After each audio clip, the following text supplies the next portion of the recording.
Welcome to our session number 8. Today we're doing it a little bit differently. First, you might have noticed that down in the playback bar, progression bar thing, you can see chapters. This is not something that I will do generally, but for this session it makes sense because we are not working on one project that we will work through, or even two. We will do 5 little projects. We will not execute all of them all the way to the end. This session is more about general techniques. All of them are connected, so they have a logical flow, almost like a technical story that they tell.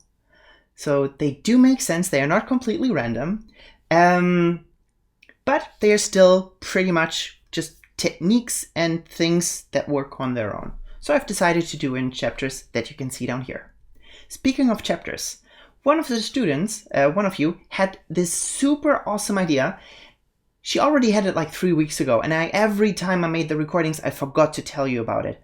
But these videos that we see here, the YouTube videos, are not openly on the web, so people cannot find them.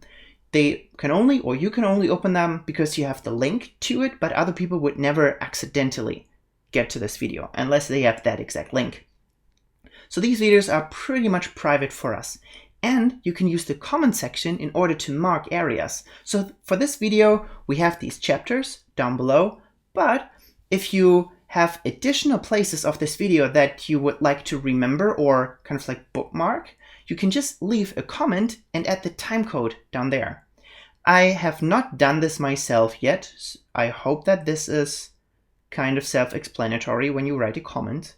Otherwise, there should be an easy way to figure out on the internet how to add this. But you've seen it probably in other videos as well, where they just write some text and then there's this timecode and you can click on it and then it jumps to that specific time of the video. So you could, for instance, say, later on I talk about twisting points in order to twist an extruded shape.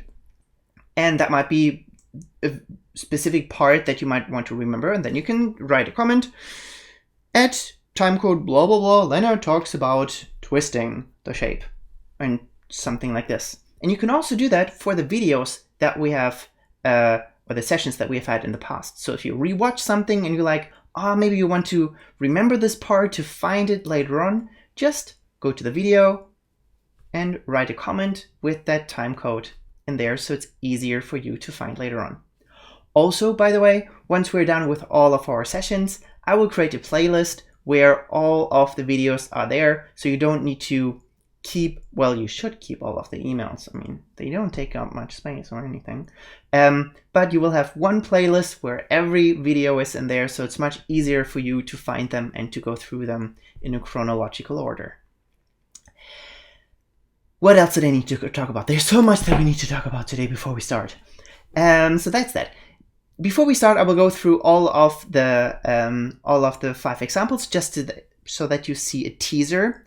But I will also already tell you what the homework will be. For the homework, I want you to find 3 to 5 things that someone has made in 3D. It doesn't matter if it's animated or if it's still image, just something that you find interesting. Send it over to me and I will gather everyone that sends me these things. It could be pretty much anything that you like. Probably not character animations or how to build a car, because they are specific things that are just not made for 3D. I mean, you can still put it in there if you're really interested in, but I will only very briefly touch those topics. Anyways, just 3 to 5 examples of things that you find interesting, that you would like to know how they could have been done or could be done in Blender. And in my next session, I will go through every single one. Now, there might, of course, be some overlaps or people that send me different examples, but that would mean that I explain the same thing. So I will kind of like group things together a little bit, but everyone will get a part of the video. That video, I might also add chapters to it, so it is a little bit easier to find things later on. And that video will be super duper long. So the deadline for this homework is a little bit earlier.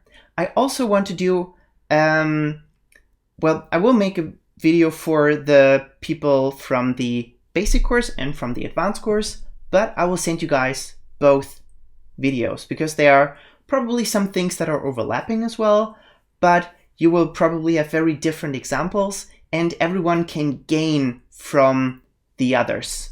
So Hamburg, Berlin, basic, advanced, all of you will be a huge pool. I will probably record a video for 3 or 4 hours or something. But there might be a lot of interesting things in there. And these will then just be videos that you just watch and don't need to follow along. So you will not have a homework this week where you need to actually build something, model something, render something. It's just sending me examples. And the second part of the homework is the preparation for the face-to-face, but that's something that I will talk about at the end.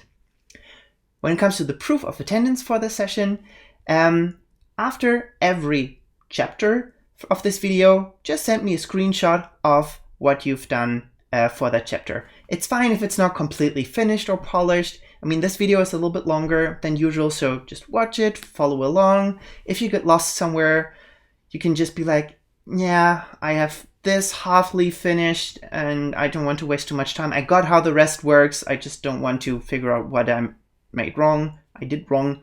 So just send me a screenshot of what you have and go on to the next chapter. All right, so many things to talk about. I hope that makes sense. I hope with this long video I didn't make too many mistakes with cutting stuff together, because this took me also quite a while to record, and I don't watch the entire thing through after I cut everything together, because that's just too much time. I don't have that much time in my life. I have other things to do as well. So I hope that I didn't make too many cutting mistakes or anything and that everything makes sense. And yeah, let me just quickly show you and tease you what the things are that we'll talk about today, and then we just get started right away. So the first project that we talk about is a quick introduction of how to work with splines properly. It's this one here. And after that, we will have this example here where we can work with just a very simple spline. So just these couple of points here, and with a couple of modifiers and settings, we get to this shape. And this is very nice and procedural. So we can just grab this point and move stuff around, and the shape will automatically update, which is pretty cool. The other example is how to use the radius of a point in order to create this candy cane kind of shape. Although I realize this should not be a candy cane. That does not look safe for children. You could murder someone with it. But, well, in lockdown, you're not allowed to meet people anyway. So, well, you could kill yourself with this. Don't kill yourself with this. Anyways, lots of different and nice techniques concerning curves here as well. In the example number 3, we will then finally work with hair. We'll talk about how to create it, how to style it, how to control the color and design of it. Then we will go one step further with hair, and we will use hair as particles in order to create something like this. It might not be too practical, but sooner or later you might reach a point where you might have a specific shape and you want it to be filled with a specific kind of object. We've had, or I've seen a lot of advertisement things that are built like this, on this concept of having an outer shape and then something else that fills it. So this is how that could be done with objects. And then lastly, going one step further with what we can do with particles, and that's actually an animation that looks like this. Super fancy stuff, as you can see. All right, so these are the projects. I hope they are fun enough to keep you excited for this long session. And yeah, let's just get started. All right, let's start with the first and most simple example, and that is working with a spline and kind of like revolving around the center in order to create some geometry. As a quick introduction, I would just briefly go over the different types of curves that we can create with Blender and why they kind of suck, because I really tried to understand them and to control them, but I can't. It just doesn't. I mean, if I have trouble understanding that, I mean, maybe I'm just stupid in that area, but I guess it must be really complicated then. But let me show you. Let me just get started. All right, let me start by getting rid of the cube. So X and delete it, then Shift A. And when we then take a look, we can see how we have these different curves. And we've talked about them in the past already. And actually, these are just 3 different types. So we do have different presets that we see here, but in the end, they're just 3 main types. The first one is a, what do they call it? I forgot. I will show you in a moment. It's just based on vertices. So it's pretty much like a polygon object, just without polygons. Then we have 2 types. One is Bezier, and the other one is NURBS. So with a automatically smooth curve. Now with these NURBS, I would love to use them primarily. So we've used them here when we created our NURBS curve. The disadvantage there is it's kind of complicated because the last and the first point are never really connected, you know? So some people had issues like they were dragging the last points down and they were like, but this is not moving down. Remember in the example with the tube that we created? So that is not so convenient. What works better is when we base it on a path. So when we create a path, it creates a path like this. Let me just zoom in here a little bit. And when we hit tab, we can alter the points. And when I now select a couple of points here and I move them around, you can see how this creates a path exactly the way that we would expect it to. Now something weird happens though if we delete a couple of points. So when I select a couple of points here, I delete the vertices. So far so good, as long as I have the 3. And even now when I continue adding details here by hitting E to extrude a point and add more, it works exactly how I expect it to. But if I delete everything except for 1 or 2 points, so let me just delete these, and I now try to do the same thing, so I hit E to extrude it out, we can see how suddenly this curvature is gone. And for the life of me, I cannot figure out why that is and how to get the curvature back. Like, if we look closely, so when I focus on these here, we can see how it still tries to do something. See how it doesn't want to be sharp. It tries to do something. It just can't. And I just really don't know why. And that's kind of frustrating. Must be for you too. It is, at least for me. Also, no, not also. Let's just jump to the 3 different types that we have. So right now we are in this NURBS that kind of fucked itself up. When we select all of the points of our curve, we can go up here to curve, then to set spline type, and here we can see the 3 different types that we have: Poly, Bezier, and NURBS. Now the NURBS is the one that we already have that apparently doesn't really want to do what we want it to do. There is another type, which is Poly. Now, as soon as we do this one, as we choose this, we can see how this curve is gone, because Poly doesn't have curves. It just has points that are connected to one another with edges. So this is very easy to comprehend. You might now think, well, but what if I want curvature there? Now the curvature is gone, now I just have edges. Just wait for it. We can work with this and we can start adding details to this. So when we go to our curve settings, we could, for instance, go down here to the geometry and we go to the bevel and we just increase our bevel here. And then, this is where the magic happens.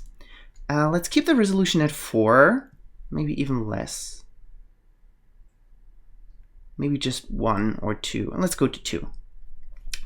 Then we will go to the modifiers, add a modifier, and we choose the subdivision surface. So it's subdividing the curve that we have. And when we then increase this, we get a much, much smoother result, and we have complete control over how smooth this should be, which gives us this super nice control of just these very few points. No need to worry about curvature or anything. Just where are these points, and then it adds the thickness, and the smoothness is then later on added with the subdivision, which can also always be turned on and off however we like. So this is how most people work with these objects. I try to get used to working with the paths this way, but yeah, I wish we wouldn't have to do this extra step.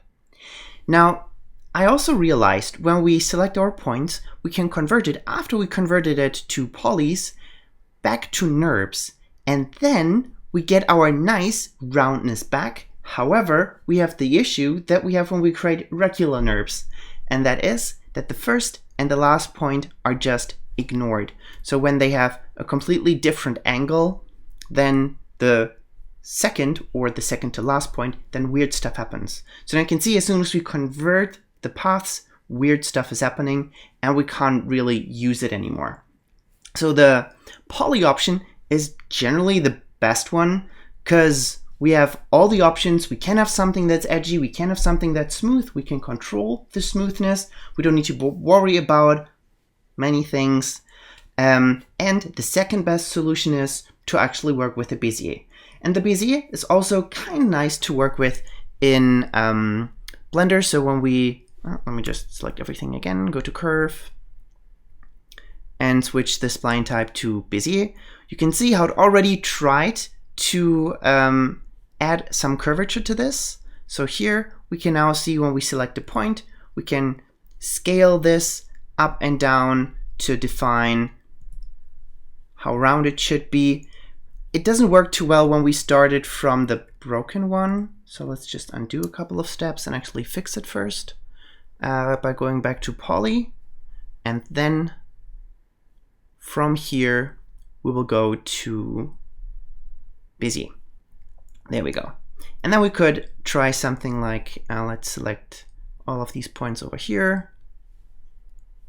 It should work fine. Go to control points, set handle type, and let's try automatic, because then, let's select all of them.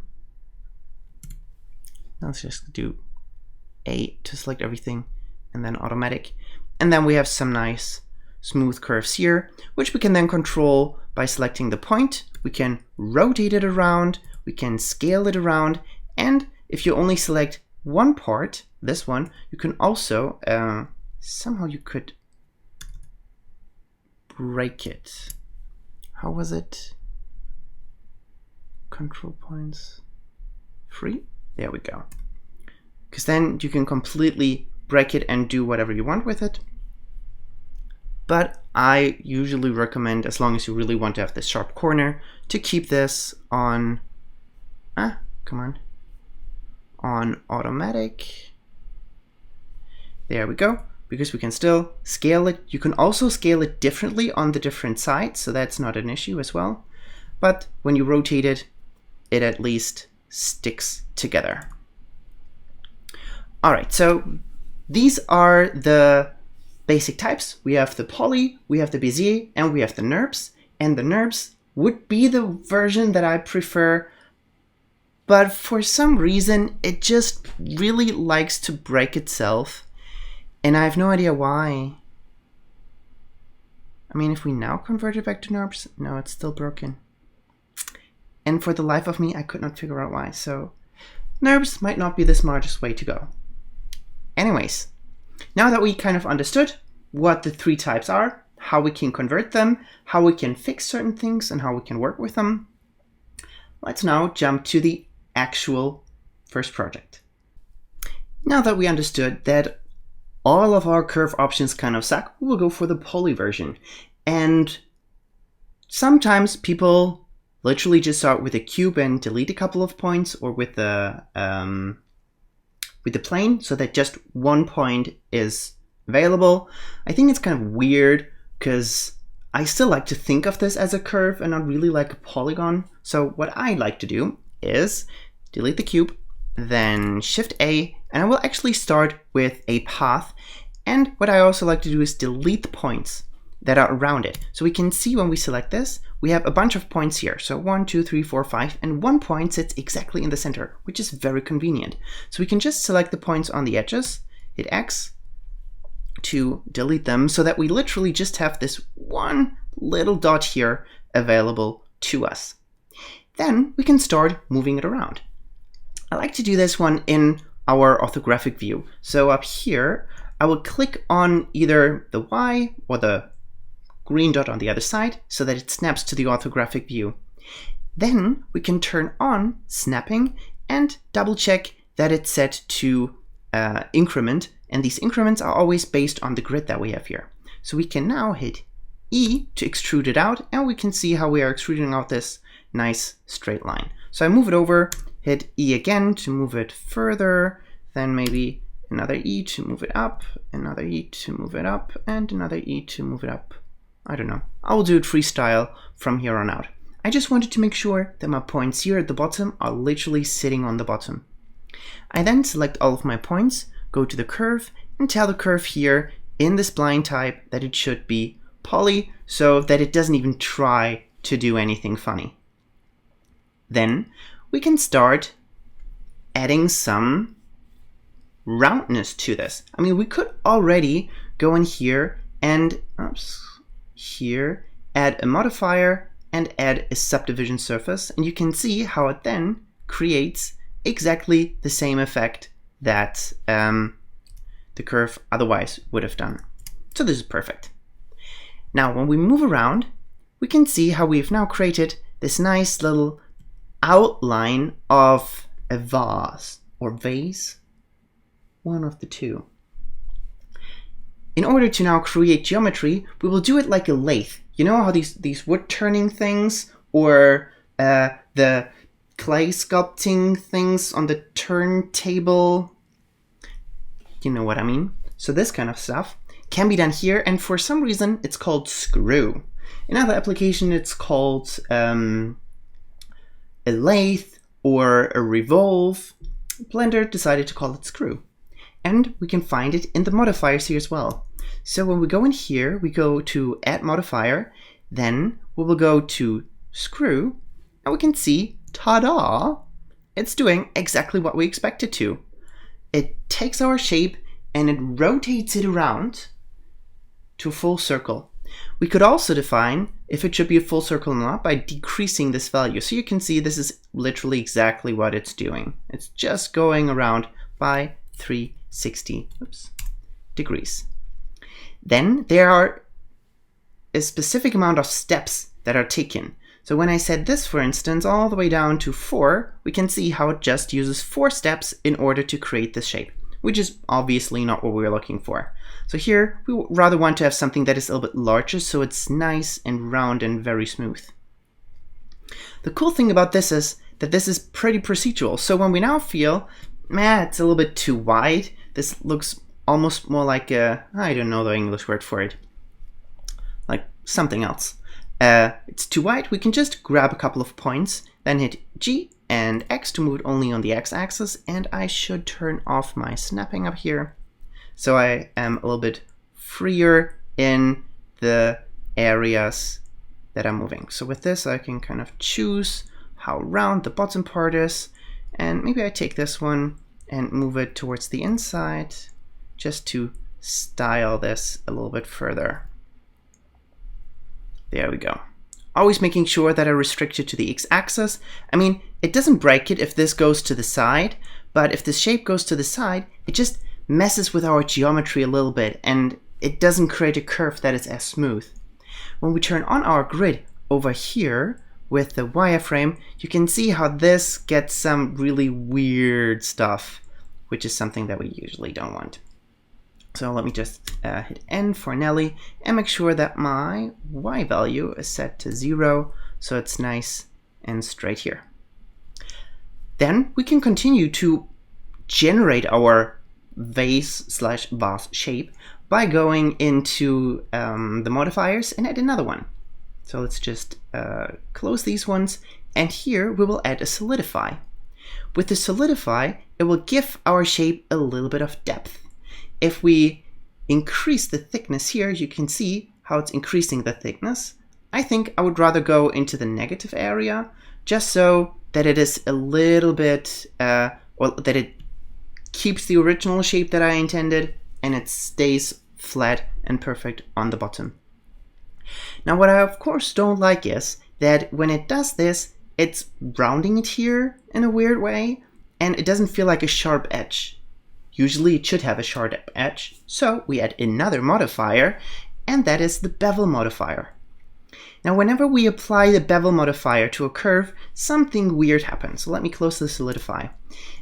And we can fix it by going to the geometry and say that it should not clamp the overlap. And now it breaks it even more, but at least now we can fix it by going to the amount, holding down Shift, and move it smaller until we only reach the amount that we want. So here it should only round this a little bit. When we turn on our grid again, the wireframe, we can see how the bevel is now applied on every single edge, which is of course something that we don't want. So we will limit it to only edges that are actually sharp. And that is by going here to the limit mode or method and changing this to angle. Once we've done that, we can see how it detected that it only wants to apply itself to these edges at the top. And now, because we have these additional details here, let's actually add a couple of more steps. And we go back to the non-wireframe mode. It now gives us this nice sharp edge there. And everything is still completely procedural. So we can always go in here, grab some points and move them around however we want to, and our shape adjusts automatically accordingly. Actually, I like it this way. Maybe I even do it more. So maybe this a little bit higher up. And oops.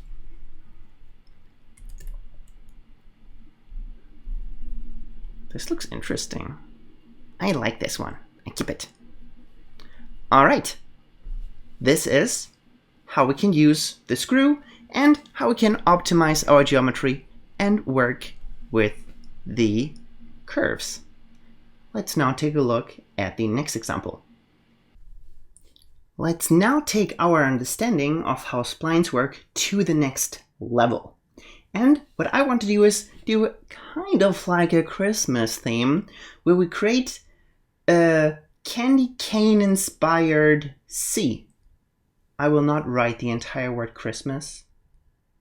Also, maybe some people don't do Christmas. I mean, we can't really do Christmas this year anyhow. Still, I decided to go for a C. All right, let's start by creating the general shape. Let's hit X to delete this. And let's go to our front view over here. Maybe let's zoom in a little bit more. Hit Shift A, create a curve, which is a path. Hit Tab to edit it. And let's just delete all of the points that we have here, except for one. And maybe this one we keep there. Then we hit E and start to extrude it out. And then E again and move it. And we just create this basic shape of a C. And I do want to have kind of like this nice little twist up here. Then we hit A to select everything, go to curve, set spline type, and we choose poly so that we have full control over the curvature by going to our modifiers, and then we choose our subdivision surface. And let's just already go to 2, and maybe for the renderer we set this to 3. Nice. Then we will go to the settings of the curve, go to geometry, and we add a little bit of a bevel, maybe like this. And maybe I take the first point here and move it a little bit more over there. By the way, if you want to add points in between 2 points, you just select both of the points. Then you go to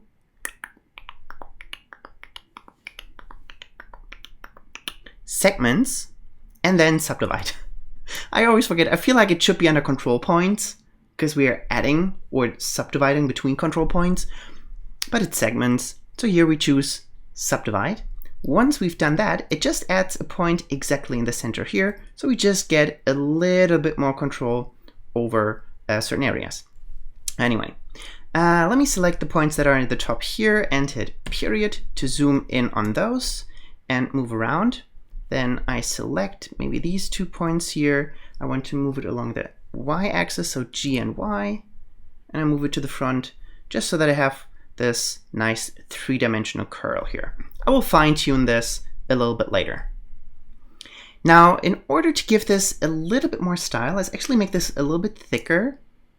So I look here that I get the desired thickness over here, and then, this is super nice, we just select a point and we can tell a point that it should have a specific thickness. And we do that with the radius tool over here. Now with it selected, we can see how it now shows this circle, and with the circle we can then click and drag it and either make it larger or smaller. We can even give it a very specific size.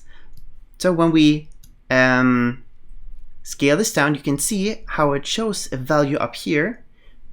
We can also, can we just scale it? No, we can't scale it. But we can hit N like Nelly, go over here, and we can see how the radius here is defining this as well. So it is always a multiplication. We have the general depth that we define in the bevel, and then that depth gets multiplied by the value that we have here. So a radius of 1 means a radius of 0.66, and a radius of 0.5 means an actual radius of 0.33. And if we set this to 0, we get a nice sharp point here. We can then do the same thing with a point over here and set this one to 0 as well. So we have these nice little closed shapes there. Then we can select a bunch of these points, so these ones here, and we can smooth the radius between them. And it will then smooth from this radius to this radius. And we do that by going to control points, and here we will tell them to smooth the curve radius. We can then do the same thing over here as well. We select these points here, and we'll go from this one to this one and kind of smooth it to the next point over. So we just select these 3. Then we go to control points and say smooth curve radius. And now we have created this nice little shape. And of course, we can always go in here and fine tune this if we wanted to. But I really like the way that it turned out. I also realized that now these points are a little bit too far away. So I switch back to my selection mode here and hit G and Y, and I can now move this a lot closer to the shape. Awesome. Now, I promised you a Christmas theme. So let's take a look at how we can create this candy cane texture. For this, we will head over to the shading. Then, let's just switch back to the object mode, hit tab, so it's nicely in focus, and we add a new material. Now, once we've created this material, let's open up Shift A, hit S, and search for texture coordinate. Now you might have wondered kind of like what this actually does. What this does is it creates values that go from 0 to 1. And these values are based on different things. It could be based on the original UVs of the object. It could be based on where the object is positioned in 3D space. And that is why we have all these different types. Now what we're getting out of this is when we go to generate it and we drop it, and let's do it with UV, and drop it into our surface, you can see how it creates this weird, funky, colored gradient thing, but this makes a whole lot of sense. If we then look at our different color channels, we can actually see what's happening here. So when we hit Shift A and S and we look for split, separate, and then XYZ, because we are not really getting RGB, we are getting values from the X, Y, and Z axis, which are then shown as RGB values. We can now say that we only want to see the X value, so the first value of our UV map, and we can now see how apparently this wraps from one part of our spline all the way to the other part. So now we have created this gradient that goes across this shape. This already we could now use or in combination with a ramp, which we drop in here. Right now, it doesn't do anything differently. But if we change these colors, so here, for instance, let's make this a little bit brighter and give this a red color. And here we could give it a green color, just as an example. You can now see how we can style this with quite a lot of control. Now the alternative is the y-axis. When we pipe this into our color ramp, it now goes this way around. And this makes a whole lot more sense when we think about how a candy cane structure goes. Because we don't want a gradient that goes from bottom to top. It should be something that wraps around it. So this is what we want. We don't want a smooth gradient though. We want it to be with hard cuts. So let's take a look at this and see if we can change this. Let's take a look at the interpolation of the points. This means how do we go from one color to the next one? And there's one type that is called constant. And this keeps one bucket color until another bucket color comes. So when we move this, we can now see how we change from one color to the other, and then we start over. We can now just add a couple of more buckets. So maybe I start with the red one, then I have the green one here, which I will actually turn into, I zoomed in too much, into a white one, so my saturation all the way down.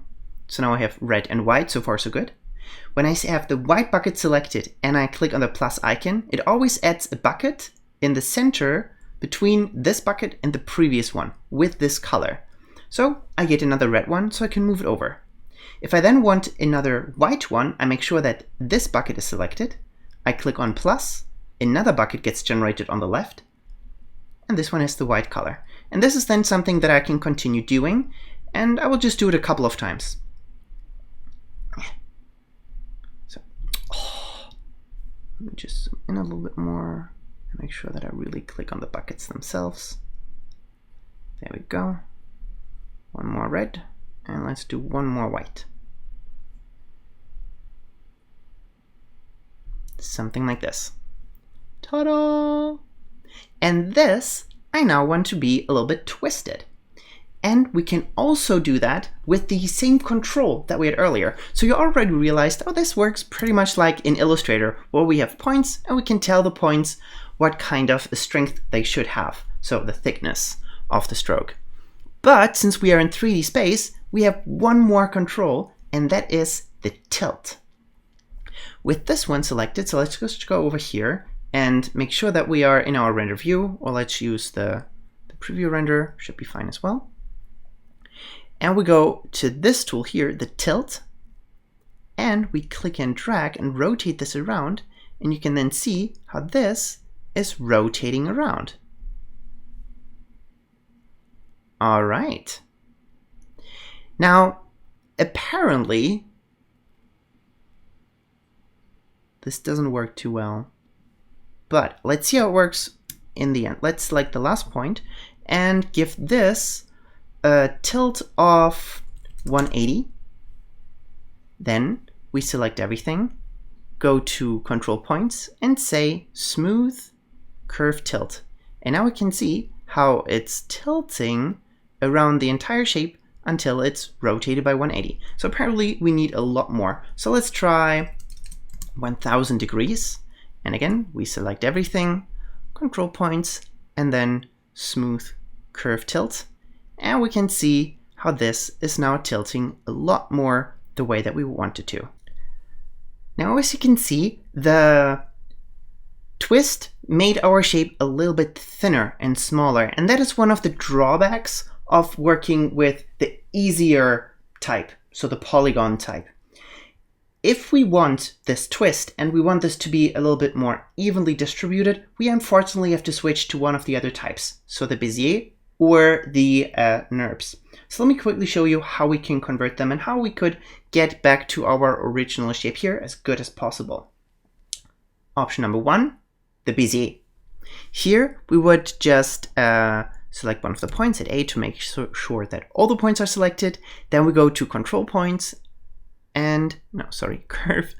Then set spline type and we choose Bézier. Now this tries to remain in the closest shape possible. Because the Bézier is already subdivided, we don't need the subdivision modifier on here, so we can just kick it. And we want to smooth out our paths here. So with all of them selected, we go to the control points and let's see what happens when we choose smooth. It's getting closer to it. At least the points are now a little bit more where they are supposed to be. And then we can go to control points, then set handle type, and we choose automatic. Now it doesn't give us exactly the same roundness. You can see how it's a little bit more edgy, but we can always try to adjust this by scaling these a little bit, rotating them around to get more or closer to the shape that we had. And here we can easily select our point here at the top, make sure that our tilt is set to 1000, select everything, go to control points, and say smooth curve tilt. There we go. Now you can see how this rotation works better. The other solution would be, let's just undo a couple of steps until we are here. We just convert this and we keep our modifier. So let's just add it again. Subdivision surface 2 and 3. And we convert this into the NURBS. We do, however, know that this has this weird thing of not giving us exactly what we want. So we just take our first and last points and just extrude them. I would actually extrude them 2 more times just to make sure that after it's smoothed out, it really gives us a completely thin beginning and an end, because that's something that it doesn't really do. So here we do have these additional points here, but I think it could be worse. And our end result is pretty smooth and looks a lot like the original shape that we had. Alrighty, this is our Christmas example. Let's hit to the next one. Now let's stay in the logic of having thin lines, so curves, and take a look at hair. It's similar. See how I made the connection, like a thin curve and then thin hairs? There's a theme to today's session. It looks random, but there's a theme and it's progressing.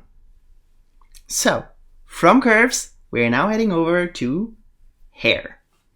Let's start with a shape that looks maybe a little bit more natural. Let's just delete this and let's try to use... Oh no, let's actually keep this and let's just stretch it along the y-axis a little bit. And let's add one subdivision surface, and we set it to simple, just one step, and then we add another subdivision surface. So we go, and we just do a couple of more steps. So we have a nice little shape like this. Then we apply our subdivision, so Command A, make sure that you do it from the top to the bottom. And we'll also make sure that we don't really have any real stretching on there. So we hit Command A and make sure that our scale is applied, which means that our scale here is all set to 1 and everything is nice and clean. All right, now that we have a basic shape, we can start by adding hair. For this, we go over here to our particle settings. We click on plus to add a particle system. By default, it's set to emitter, but we switch it to hair. And we can now see how it's generating some hairs. It does look a little bit funky, and the hair in the beginning is a little bit too large. So let's just go over here to the hair length and reduce it quite a lot, maybe to something like this. We can also increase the amount of hairs that we have, but don't overdo it because there's another way of adding more hair. So I think for now, let's keep it at 2000. That should be a nice number to start with. Under sources, we then have different things that we can choose.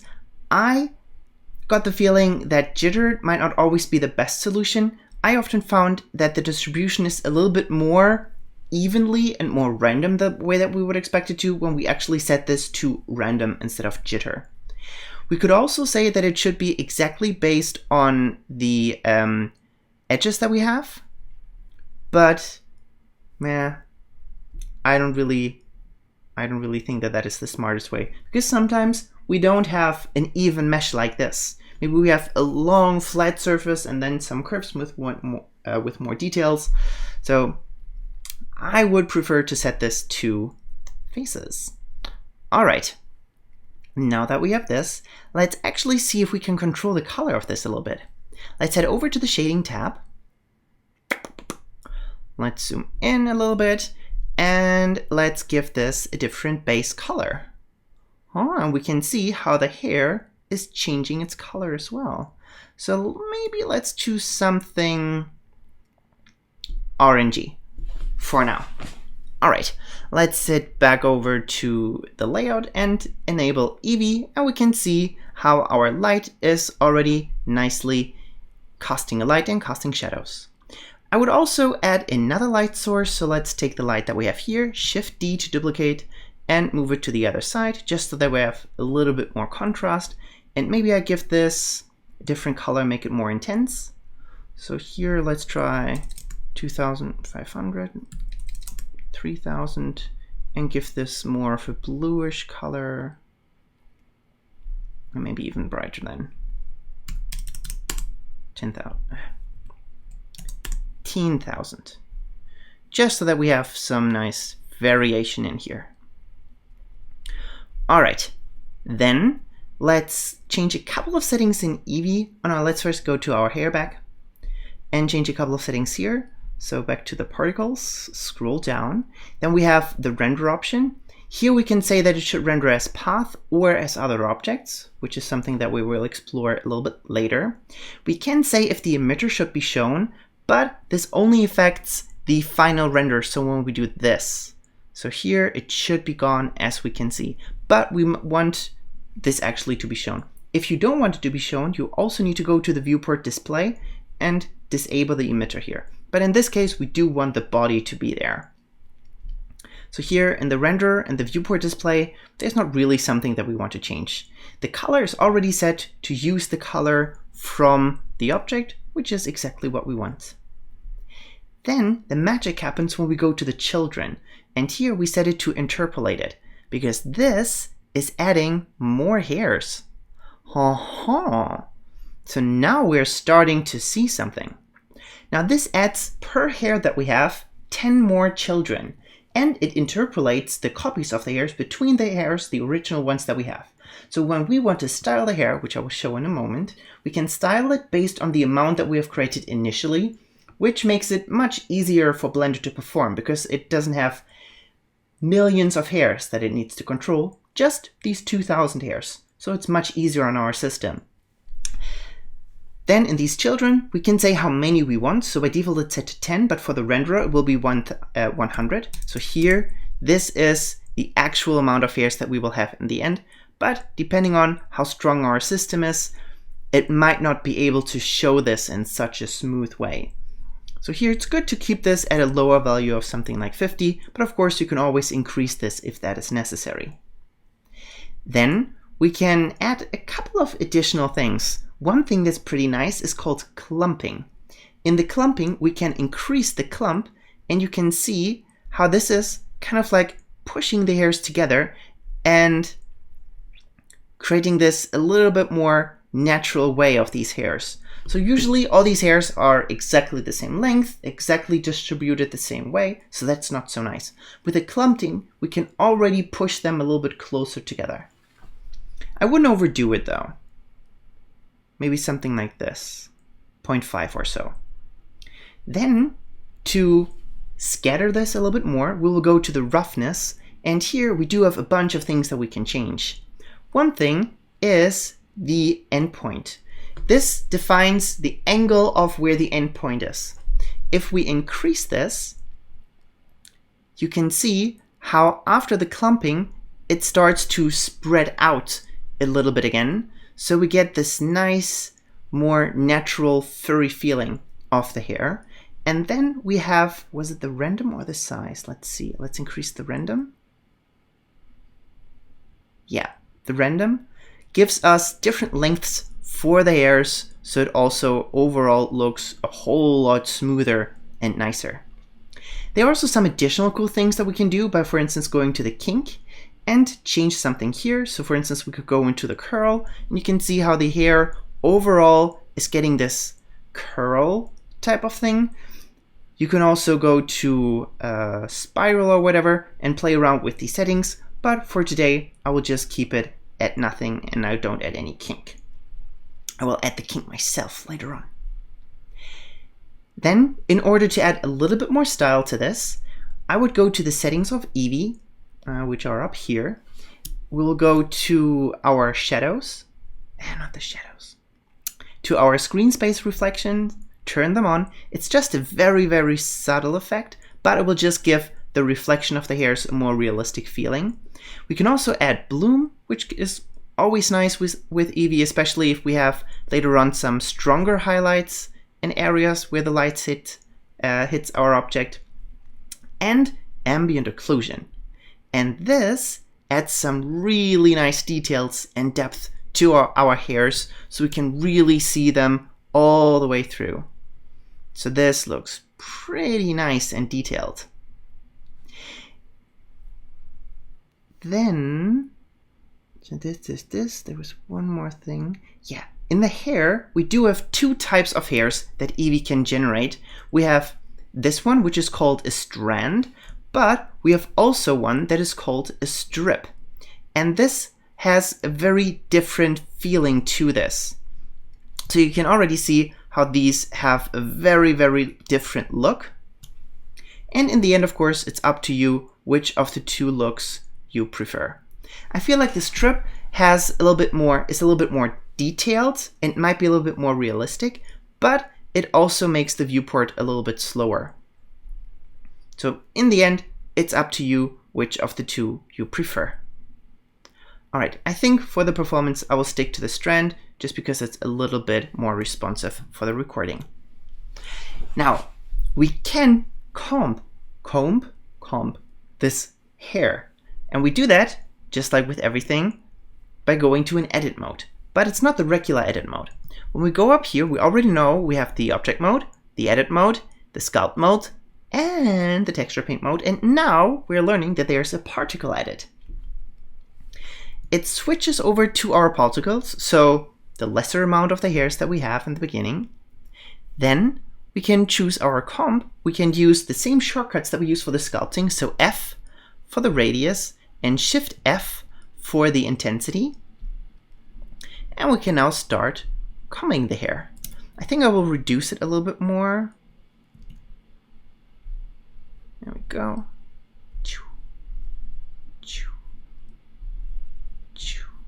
Okay, maybe a little bit more. Drip. And of course, just like with real hair, you should always look at this from different angles and see if this is doing what you want it to do.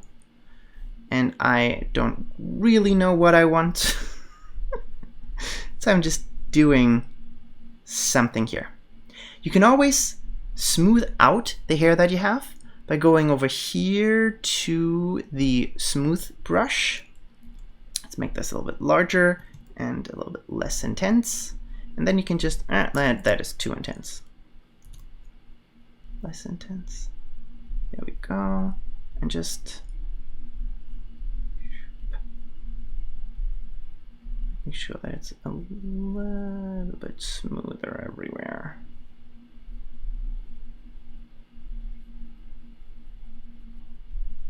There we go. We also have an option, which is the puff. And the puff just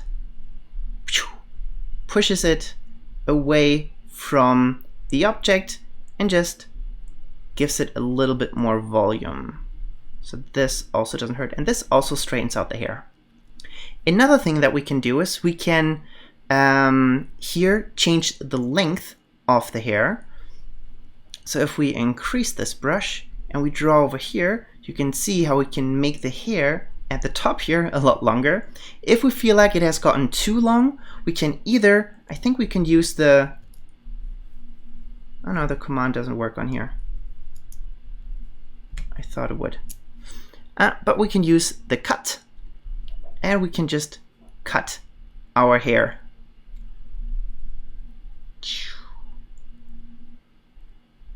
Oh my god, what did I do here? Weird stuff. And I have no idea what the point of this is. What I'm doing.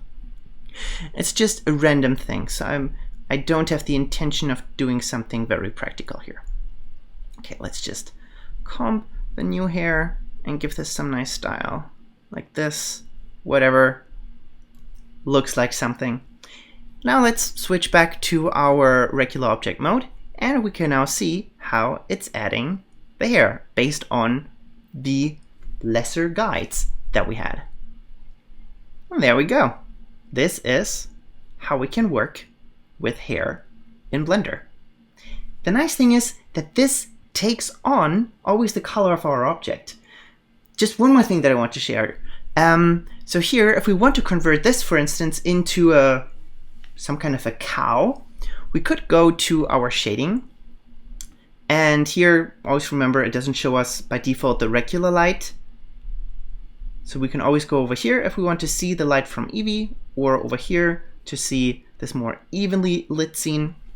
And what we could do is we can add a noise. And for now, let's just pipe it in directly. There we go.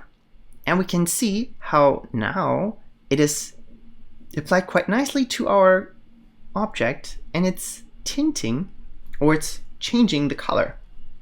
If we go to the cube and the particles and we turn them off here, you can see this is the noise that it is generating on our object. Here we can then put a ramp in between and just increase the contrast quite a bit to something like this. There we go. And maybe we change our detail to 1. And maybe we increase the scale a bit. No, not too much. Maybe actually this looks nice, I think. And then we use this as our color.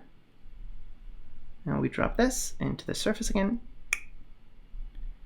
And we enable our particles. We can now see how we have created this weird thing, whatever that is. I think this doesn't look too bad, does it? I think this looks kind of cool. Alrighty, so this is how to work with hair in Blender. Now let's take a look why hair is actually considered a particle and what we can do with hair being used as a particle. Let's create a shape. Let's get rid of the cube here and let's create a text. Hit tab, delete it, and let's use a letter like B. Hit tab to get out, hit R to rotate it, hit X to rotate it around the X-axis, and type in 90 to rotate it by 90 degrees. Hit enter to apply. So many steps. Then we can just scale this up a little bit. Let's hit the A for the settings here. Let's switch this to be centered. You can of course change the font if you wanted to. However, the font will not be that visible in the end. It will look a little bit more generic. Then we will go over to our geometry and just give this a little bit of depth. Oops, not with the bevel this time, with the extrude, like this. Now, because we've scaled it up, it might give us some issues with the particles that are generated on this geometry. So let's make sure that we actually apply our scale. So we hit Command A apply the scale, we can see that now the geometry gives us a different amount of extrude. So let's just increase the extrude again until we have the thickness that we want. Now these particles do not work on a text. It has to be regular geometry. As you can see, we are missing this icon here because text for some reason is not compatible. So what I recommend doing is keeping a backup of your original text so we can easily revert it or create another letter based on the same size and settings. To do this, we just make a copy of this, Shift D, hit Escape so that it's just a copy that's not moving around. With the copy selected, we hit M to make a new collection, choose New Collection, and let's call this one Archive. Hit Enter twice. Now that we have this new collection, we can just disable it like this, and we can always get it back by enabling it again. All right, I said we need to convert our text into actual geometry, and we do this by going over here to Object, then Object, and then Convert to, and we can say what we want to have in the end. We do want to have a mesh in the end, and the mesh can be created based on a curve, a metaball, a surface, or some text. So let's choose this option here, and we can see how nothing really changed. However, our icon here is different, and the icon here is different as well, and therefore we do have different options there. And of course, we now have our particle properties. So let's add another particle system here, choose here, and this time when we go to our render, we will say that it should not be rendered as a path, but as an object. And we can now choose the object that it should use to be generated instead of a path, like here. We hit Shift A to create a new object, and let's just create an icosphere, and let's make this one a little bit smoother by default. So let's go over here and increase the subdivisions. Let's not overdo it, to 4. Right click and say Shade Smooth. Then with our text selected, we will go down here to the object and we will find the instance object. And here we use the picker to choose the icosphere. And we can now see how this is applied to the object. It is, however, not applied so evenly. And that's what I meant with a scatter, that with a jitter, that the jitter doesn't work exactly or as much as we would expect it to. So instead of jitter, let's choose random, and now we can see how this is distributed a whole lot nicer. Of course, we don't want to see our original object, and here we will just use the same technique that we used earlier to hide something. So M to create a new collection, then we give it a name. Let's maybe call this one Particles, hit Enter, and hide it. All right. Now this is applied to the outside of our object. I think it would be a little bit nicer and a little bit more random if it actually fills the volume of the object. So let's select the text, go over to the emit from, and change it from faces, to volume.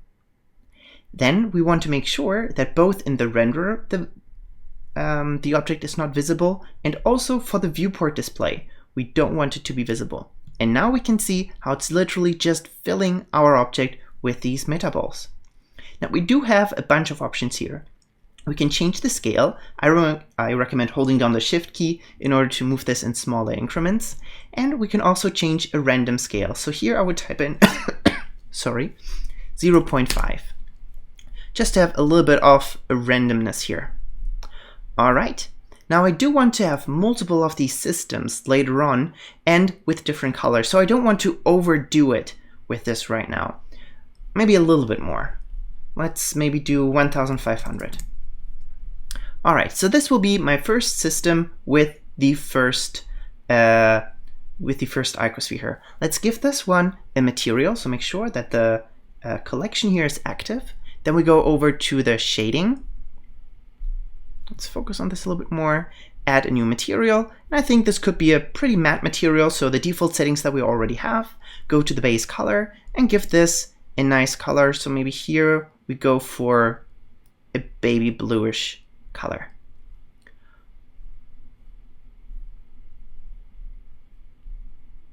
And I had something selected, not quite sure what it was, so let's just, after we created the material, just select it in here and then we have our material applied. All right, now I do want a different particle. So with this sphere selected, we hit Shift D to duplicate it over. Then we can duplicate the material, so make sure that the new sphere is selected. We duplicate the material. We can see how now it says material 002. Then we will go down here and just change the color slightly. And let's do another one, Shift D, move it over. There we also duplicate the material. Then we change the base color to something goldeny and make sure that our roughness is all the way down and the metallic is all the way up, so that we get this really nice golden effect. Of course, you can still add a little bit of roughness just to give this a little bit of a shine. Maybe that's actually kind of cool. Just a little bit of roughness. All right, now let's head over to our text. Then we will go to the particles, and we already have one system that does pretty much what we want. So we take the system and we want to duplicate it. First, we need to create a new one though. So we click on Add Particle System Slot, which unfortunately creates another particle system here, but that's okay. We first go into the options, choose the original system that we had, and use the duplicate button. So now the particle system 002, or let's actually give them names. So here, let's call this one blue. Then here we have them in purple. We can also rename these ones accordingly. So this is blue and purple. So these are the slots, just like with the materials. And these are the actual particle systems, just like these are the actual materials that are then assigned to a slot. Then in the purple ones, what we will change is the seed, so that the randomness is calculated differently. Then we will go into the renderer and we just use the second icosphere, which is this one. And now we can already see we have these two different ones. Then we will just repeat this one more time. We will create a new slot. We will pick our blue particle system, duplicate it, rename it, and let's call this one gold. Let's call the slot gold as well. We scroll down and choose our icosphere 2, and we should not forget to change our seed here to another one. And now we have a nice random arrangement of these elements on here. So let's just turn the particle group here off and switch over to Eevee, or let's just stay in here so we can look at this in a nice way. When working with something like this in Eevee, we definitely want to make sure that we turn on ambient occlusion, so we get these nice little details in there. We turn on bloom so that we have this nice little glow, especially when we are here with the backlight there. And we of course also want the screen space reflection so that our little spheres here are actually reflected as well. Alrighty. And now we went from working with splines to hair to this, something that's more like particles. And now, since we're talking about particles, let's talk about actual particles that are animated and that are being emitted. So now we take it one step further, the last step further for today, and that is by working with an emitter. Let's get rid of the cube. I always like to, I always prefer to use it with a smoother shape. So we just use an icosphere, for instance. Then with the icosphere selected, we will go over to the particles and we create another particle system. Here we keep it on emitter. And when we now hit the spacebar, what it does is it creates particles that are falling down. Now, this is not exactly the effect that I want, so let's take a look at some options that we have here.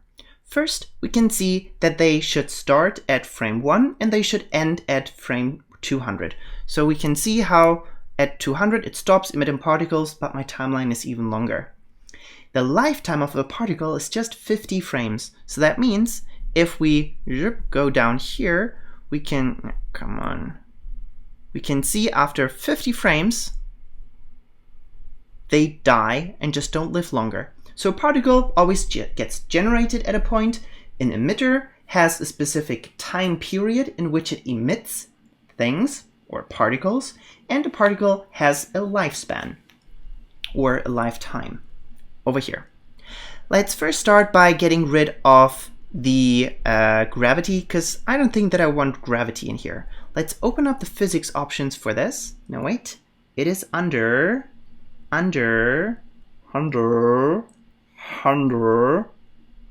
Seriously?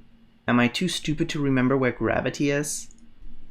Yeah, when you're too stupid, right? So it's under the field weights, and here are a bunch of different things. The first one being gravity, and here we can say that gravity should not affect our objects. Now we can see how they are just being generated like this. Then we know if we don't want to see the actual emitter, we simply go to our render, make sure that emitter is turned off, and come on, and we also go to the viewport display and turn the emitter off.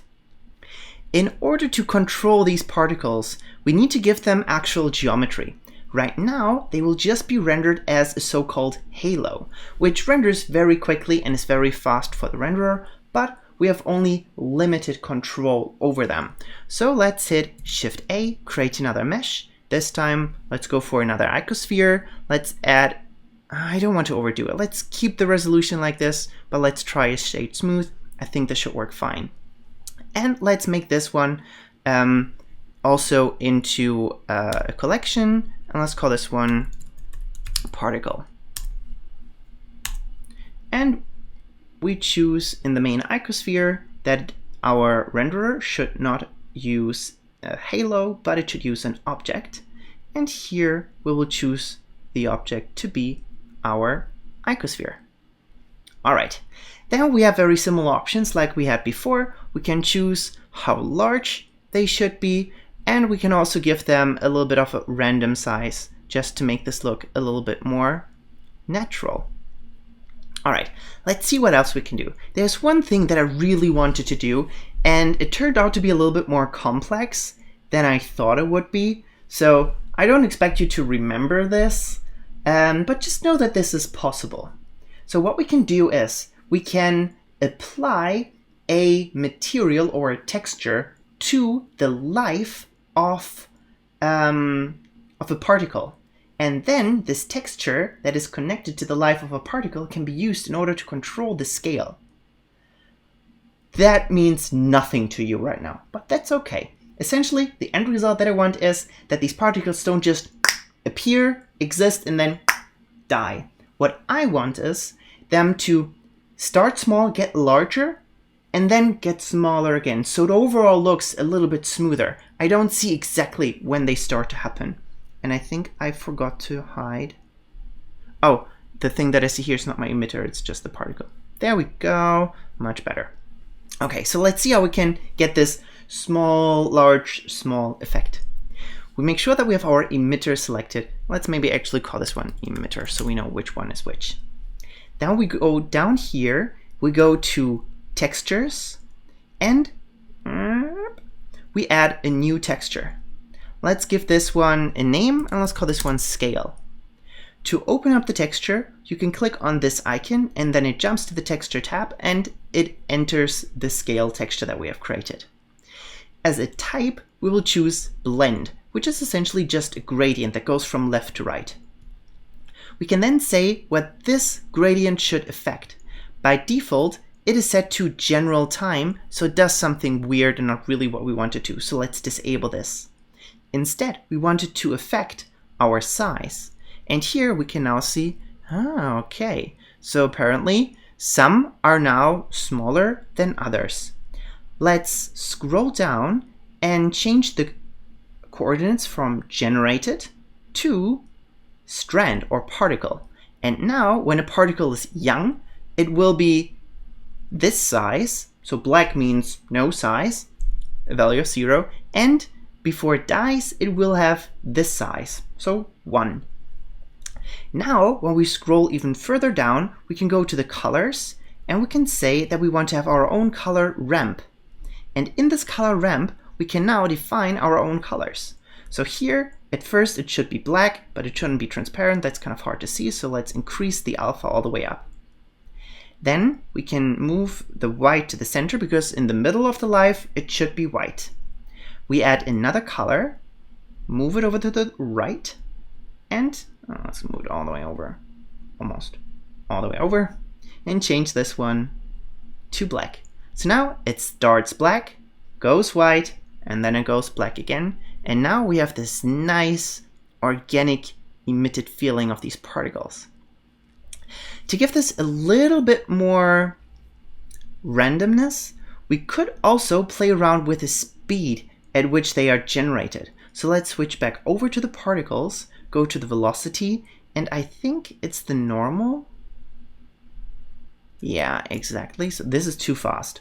But we do have a randomize option here as well. We don't want to overdo it, but here we can just have some particles that are a little bit faster than others, just so that it feels a little bit more natural and organic. We can also increase the number of particles. So let's go to 2000. Yeah, I think this should work just fine. And I want to add a little bit of turbulence to this. And we can do that with force fields. Let's hit Shift A and go to force fields, and we choose the turbulence. By the way, there's one that is called Leonard Jones. I mean, this is completely not how my name is spelled, but still, I should really take a look at what this does, because I don't know. So let's do the turbulence.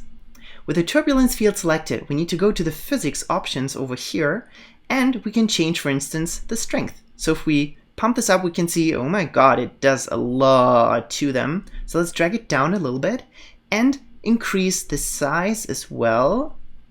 Now we're getting somewhere. And one thing that we can also do is change the flow, because the flow will force this turbulence, or it will force it to behave a little bit more like water would.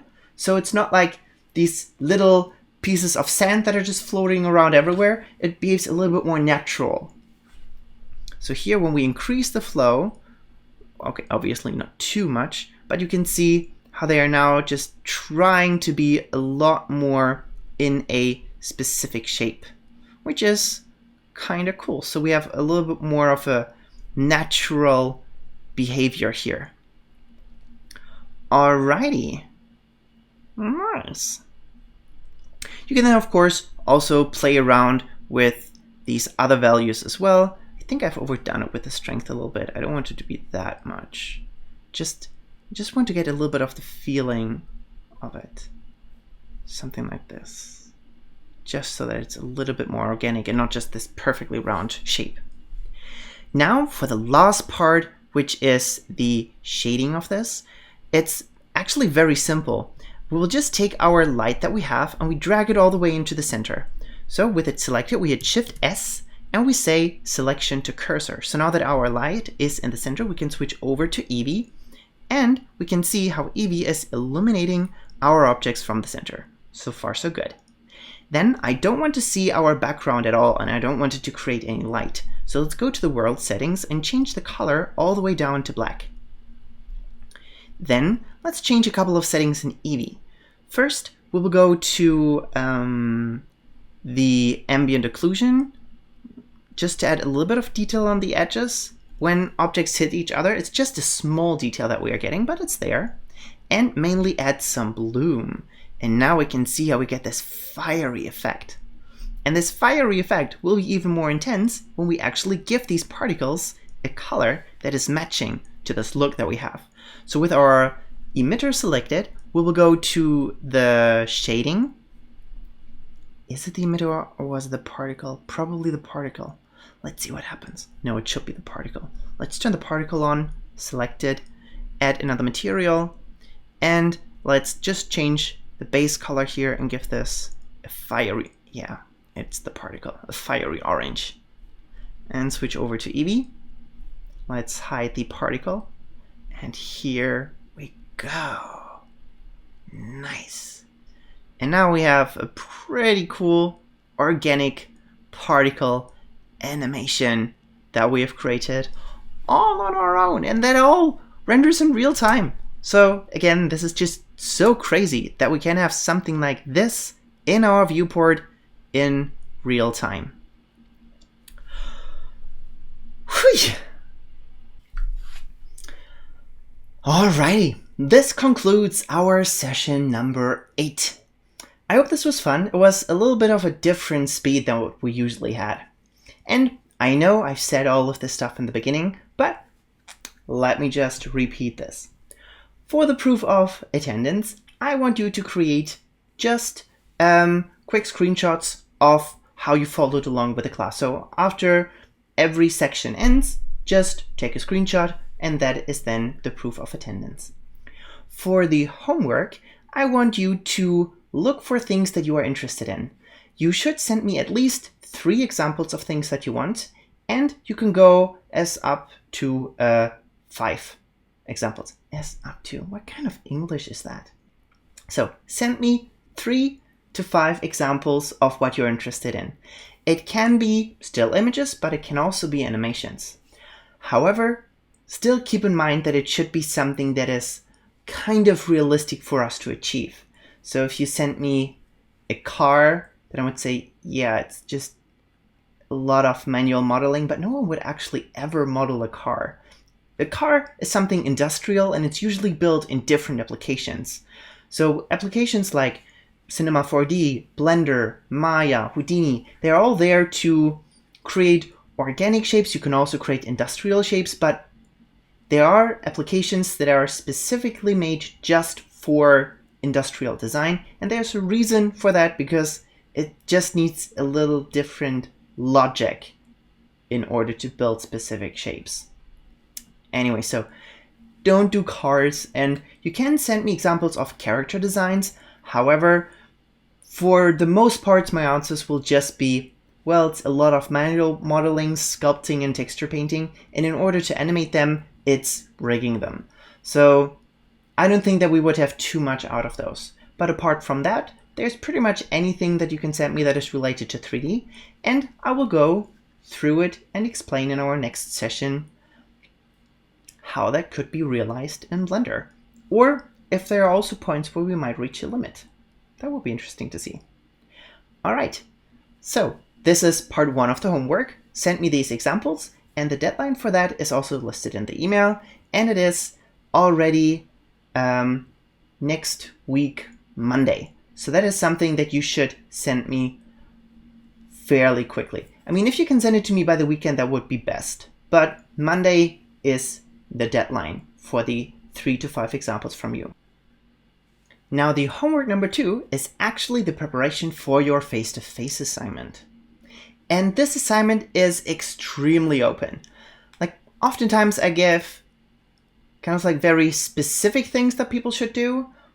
Might it be a theme or a functionality, but this time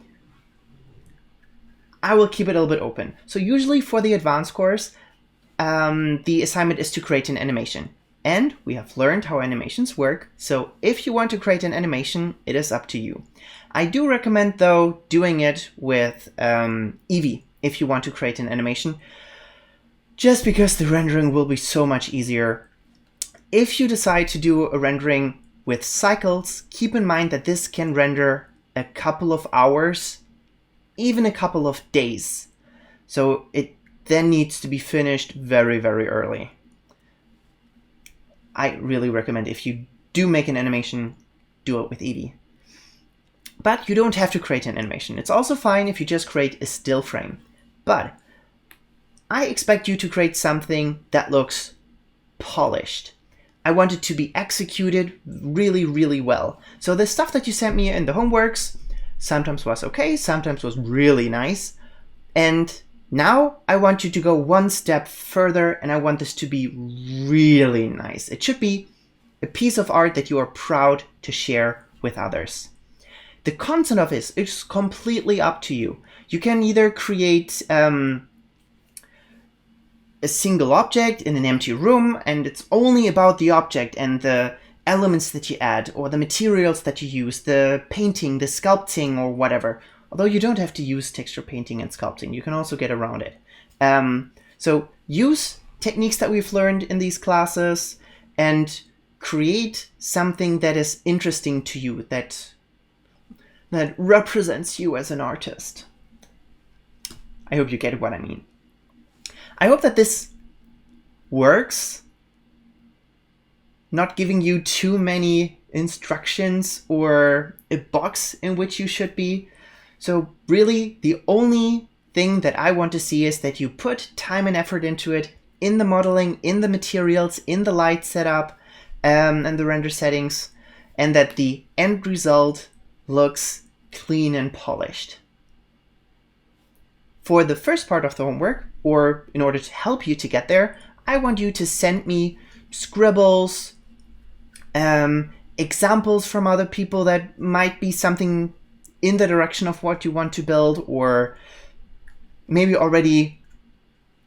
it's one of your homeworks where you're like, oh, I like this one and I would like to make this one better and go to the next step. That's also fine. Just send me whatever you have in order to show me what you want to do. You can also send me multiple examples, so that's fine as well. So if you are like, oh, I want to do this, but maybe this, then I can help you decide. Maybe both are completely fine for me, and one is very over-ambitious and the other one is much more realistic to do. Then I can give you a couple of pointers. With the email that you then sent me with your ideas for the face-to-face assignment, I will then give you feedback to it and try to help you get there. So feel free to also ask questions if you're like, okay, so I have this specific shape or this material, but I've not really a clue how to get there, how to create it. Then I will help you and send you either tutorials from other people that talk about the techniques that you need to know, or I will make a quick video showing you exactly how to achieve that shape, material, effect, whatever. So take advantage of my help here so that you can create the best end result possible. And that's already it. All right. Have a nice rest of the day, week, whatever, and see you next time. Bye.